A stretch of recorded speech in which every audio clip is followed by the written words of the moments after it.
Hello guys, may ano tayo dito guys, no, may gawin. Galing tayo sa ano, no, pang-araw tayo sa trabaho natin sa isang ano, mining company. Napadaalan tayo dito sa shop, no, dahil may tapusin lang tayo dito. Kunting ano lang to, oras lang to eh. Ito may dinala kasi dito, ito isang water dispenser at yung dalawang electric fan. Estimated ko na gawin niyan kung ilang oras, nasa ano, 1 to 2 hours magawa ko na tong tatlo na to, no. Yan lang guys, no. Sa pag-repair nito guys, madali lang naman yan guys eh.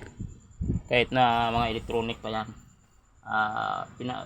Dapat guys, nag-advance din tayo, no. Kahit nung unang mga labas nito, puro ano lang, no, mechanical type lang talaga, no. Pero ngayon, tingnan nyo, electronic na yan lahat, no. Dito yan. Simple lang to guys, no. May palamig siya, may pan na to. Yan. Ibang design to, may board ang palamig, tapos yung init niya dumaan na rin doon sa board. Dati thermostat lang, no, switch lang, thermostat, okay na. Ngayon dumaan pa doon, no. Yun, may board pa sa loob, oh. Yan, wala lang protection ang board nito guys, no. Yan, naka-expose lang, no. Tubig man to dito, maaaring mag-leaking, grounded. Yun guys, no. Wala tayong magawa, no. Yan ang design ng company. Sa kanila na yun kung patibayin nila, no. Pero sa ganitong design guys, medyo ano, no, bagsak to sa akin, no, dahil expose nga, tapos tubig dito sa taas, malimit magka-leak dito sa mga joint ng fitting. Sasaboy diyan, mabasa ang board, sira. Yan na guys. Complain ito sa may-ari guys, hindi daw gumagana. Dito guys, tingnan natin. Una tayo dito sa ano, itong malamig niya. Itong board ng malamig, unahin natin to. Kaya bakasin natin ang board. Visual check tayo dahil. Baklas ko na guys. Yan, ito lang, nakasimple, no. Yan, ganito lang board niya guys, so, sa galamig sa kanya, no. Yan. Sa pag-repair nito guys, pinaka-importante ng ano, malinaw tayong paningin para makita natin kung, kasi sa appearance pa lang ng mga electronic na pisa na to, makikita mo na eh kung sunog sa iba ng kulay. Yan, so ganito senaryo guys. So ito guys, may napansin nga ito, ang dalawang kapasitor niya, ang value ay 1000 UF by 16 volts. Sabay, no. Yan, naglobo ang sa taas. First step natin gawin guys, palitan muna natin to. Baklasin ko lang. Yan guys, no, habang gagawa ko dito, may ano ako sa inyo, no. May kwinto. Natawa lang ako, no, yung galing ako sa panggabi, tapos pumunta ako dito sa shop. May isang tao nagsabi sa akin na ano, huwag na daw ako magtrabaho dito dahil ano daw, may trabaho na ako sa kumpanya. Pero sa ganun pa man guys, ano, no, pangit yung ganun, no, makialam ka sa ibang tao. Wala ka namang karapatan na ano, no, magsabi ng ganun. Ang sipag-sipag mo naman, huwag ka na magtrabaho dyan, mapuyat ka dyan. Pero ano guys, no, hindi siguro naisip na siguro malaking sahod ng tao na yon.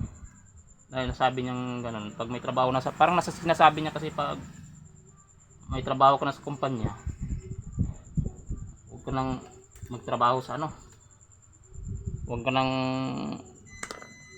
magtrabaho sa, huwag ka nang magganito, huwag ka nang mag-extra income, doon ka na lang focus talaga sa kumpanya. Yun guys, no, ang kumpanya ano man yun, may policy din yan, no.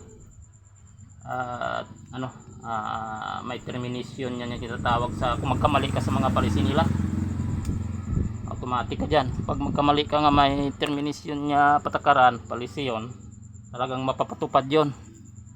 At kung gaasa ka lang sa kumpanya, wala. Kahit anong oras kasi sa trabaho, pwede kang matanggal, no. Empleyado ka naman eh. Ano, kadami, kung anong empleyado ka, dami man pwede ano sa'yo ipalit eh. Yun guys, no. Pero ewan ko sa tao na yun, bakit nasabi niyang pag may trabaho ko na sa kumpanya, huwag ka nang mag ano dyan, pahirap ka lang dyan. Hanap muna ako guys ng ano, dalawang kapasitor na same value. Sana ba? Ito, nakahanap na ako. Yun guys, no? Para sa akin kasi guys, maganda tong ganito, no?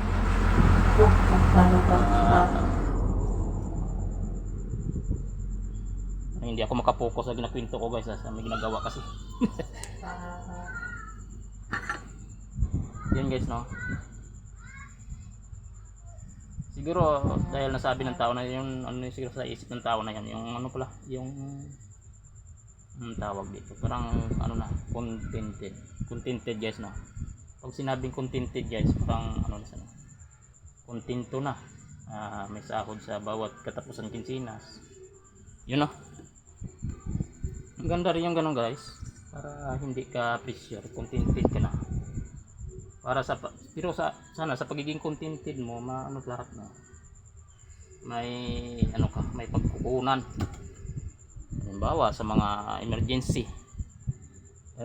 na sitwasyon, hindi naman yan sagot lahat ng kumpanya, no? Sagot mo pa rin yan. Kung anong mangyari, no? Sa kami may mga emergency reason, siguro ano na yan, may naiipon na talaga. Ayun guys, no? Yan lang guys, no? Ako guys, ano, hindi ko na maabuti na maging 60 ako, no, bago ako umalis sa ano, kumpanya. Mag-ano na ako, doon sa 50 plus. Medyo mag-early retirement na tayo, no? Kaya naman natin, no? Huwag na natin abutin na halos mag-aapang ka na doon, no? 60 ka na, doon ka pa rin, no? Kahit ano, no? Sa pag, ano ko guys, sa pag home service ko, kalimitan may ano, may nakasalubong din, may ano din ako ng mga tao yung na-retired na talaga sa kumpanya. Siyempre medyo ano tayo, mabusisi. Tinanong din natin, no, kung ano ba, kung malaki ba ang bigay, kung malaki bang bigay sa ano, malaki bang bigay sa ano, line of service, mag 60 ka na. Pero kalimitan guys, okay lang siguro sa may mga posisyon, pero kalimitan sa simpleng ano lang, sa simpleng empleyado lang, maliit lang din pala. Huwag ko nang sabihin, pero medyo maliit lang talaga. Parang hindi sa sapat na nagtrabaho ka ng ganun, no? Halos magtagal ka doon, no? Sa retired ka na, doon ka pa rin. Medyo ano guys, minsan ma-interview din tayo. Abangan nyo guys sa bawat interview ko sa ano, makapang home service ako. Lagi rin ako home service, eh. May mga interview tayo na kagawin, no, sa mga ganyang sitwasyon. At sa mga ano, yung basta abangan nyo lang ang mga interview ko sa mga ano, no, mga ganyan. Yan lang guys, na nagpalit lang tayo ng dalawang kapasitor na to, na nag-floated na to. Medyo matagal tong gawin guys, no, kasi nasamahan pa ng kwento. Ayan talaga guys, no. Ang mga ganitong gawain guys, ano pa, no, may ano rin ako sa inyo. Hindi nga ito makainit ang akin. Madali naman to guys, eh, yung mga repair na ganito. Napakadali lang yan, sa isip mo lang yan, mahirap. Yan. Okay na, balik natin sa kaha bago testing. Lagyan natin ng isang bolt. Ako guys, hindi man sa pagmamagaling, no. Tignan natin bago pag-anahan natin to guys. Yan, dyan na lang muna bago punatin natin ng ano. Saksak natin guys, naka-off muna lahat. Ano natin muna na kung okay na yon. Saksak natin, on natin, may power na. Yan, buugong. Iwan natin ang lamig. Yan, Gumana ng fan guys. O yan. Yan. Yan, medyo mainit na. Mainit na ang buga ng fan. Pag okay kasi itong ano niya guys, oh. Ito yung tawag, oh. Ito yung ginapalit diyan eh. Ito lang pala lamig sa niya, parang thermoelectric cooler to eh. Yan. Pag sira to, hindi na iinit ang buga ng fan. Yan, pero ito umiinit no. Ibig sabihin okay tong thermocooler niya. Okay pa to guys. Yan, okay. Okay ng lamig guys. Dito tayo sa harap. Tingnan natin kung may power. Ayan. Nagkulay green na. Yan.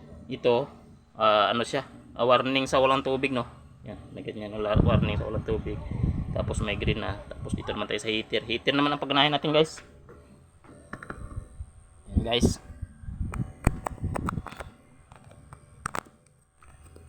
I-off ko muna. Lamig. Ito guys no, kita nyo yun no. Yan. Yun yung board sa heater. Pero mayroon na rin sa dito protection no. May dalawang ano na rin sa dito. Thermostat. Open and close. Tapos doon no, dumaan sa isang relay ang isang linya ng ano thermostat. Pulat natin to guys, tingnan natin.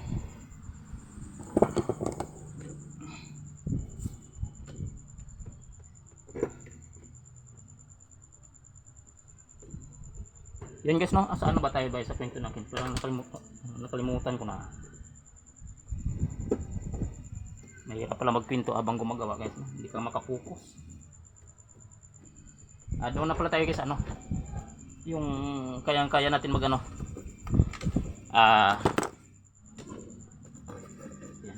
Na. Kayang-kaya natin mag-train ng ano no. Isang tao na ano. Kahit wala sang kaalaman masyado. Kahit hindi sila nakapag-aral. Kaya natin mag-train ng ano taong kayang-kayang kumita ng ano 5k to 10k bawat araw. Yan guys no. Ito na yan guys no. Ito na yan. Ito na yan ang release sa ano. Yun. Ito ang line neutral. Bago ito ang heater dumaan dito sa relay no. Bago itong mga sensor sa loob dashboard. Lagyan natin ng ano guys, tila muna dito no. Para ito kasi bakal. Baka mag-short dyan pag mag-testing natin. Subukan natin ano guys, i-on. Yan. I-on muna natin. On. Go na. Iyan natin ang heat. Yun, gumana ng heat. Naka-on ang heat. Tingnan natin doon kung may power ang heat. Yan guys oh. Itong heat niya no. Walang power. Kahit naka-on na dito sa likod no. Tingnan natin ang relay kung gumagana yan guys no.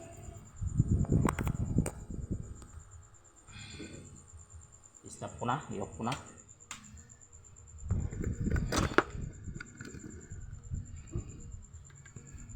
Guys, check natin to. Saksak ko pala. Kuhaan ko ng ano, voltahe easy. Yan, easy.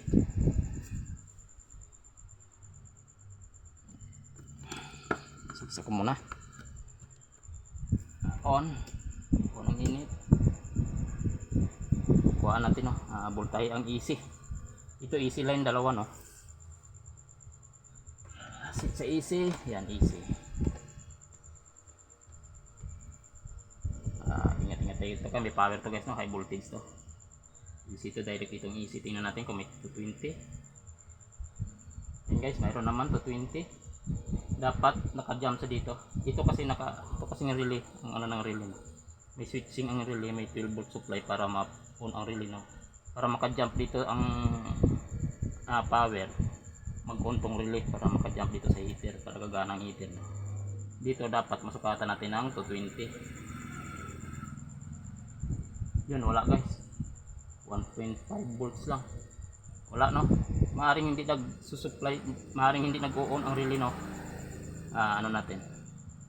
kuhaan natin ng supply kung may supply sana 12 volts. Capacitor dito. Mas easy. Ano pa sa DC guys?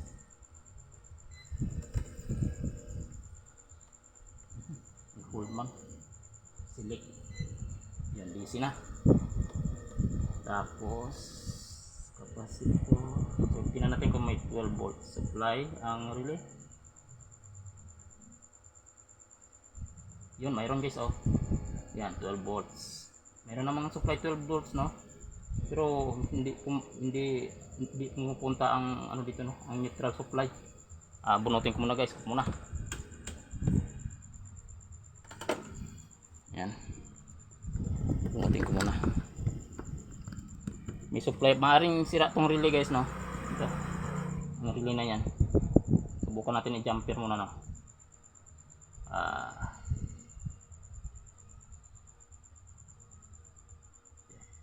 Subukan natin yung jumper kung gagana. Wala namang problema guys, no, kahit i-jumper mo, pero kailangan mahanapan. Bukas ko na lang to hanapan ng relay nya. I-jumper ko muna to ang easy line pala dito sa kabila. Jumper ko na to muna, huwag na lang dadaan sa relay. Gagana pa rin man to guys. Ang pinaka protection nya na lang itong ano nya, ang namamatay sa dito sa ano, sa mga thermostat. Subukan ko muna i-jumper to. Tingnan natin kung gagana. Yan.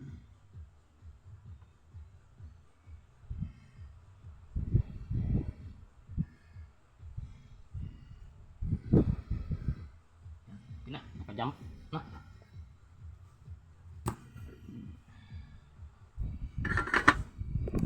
Punutin natin guys. Yan, naka-jumper na. Subukan natin kung magka-power. On natin. Power. On ang init. Tingnan natin kung magka-power doon. Yan guys, oh. Yan, power na. Pinaka problema niya guys, ang relay lang, no. Hanapan lang natin yung relay. Pero okay na to guys, functional na to. Okay na ang lamig, okay nang init. Ito kasi nagbi-blinking, ibig sabihin walang tubig. Yan lang guys, konting share lang. Susunod natin tapusin ang ano, no, ating kwento. Uwi na ako, no. Anong oras na to? Time check is 7:20. Okay na, uwi na tayo.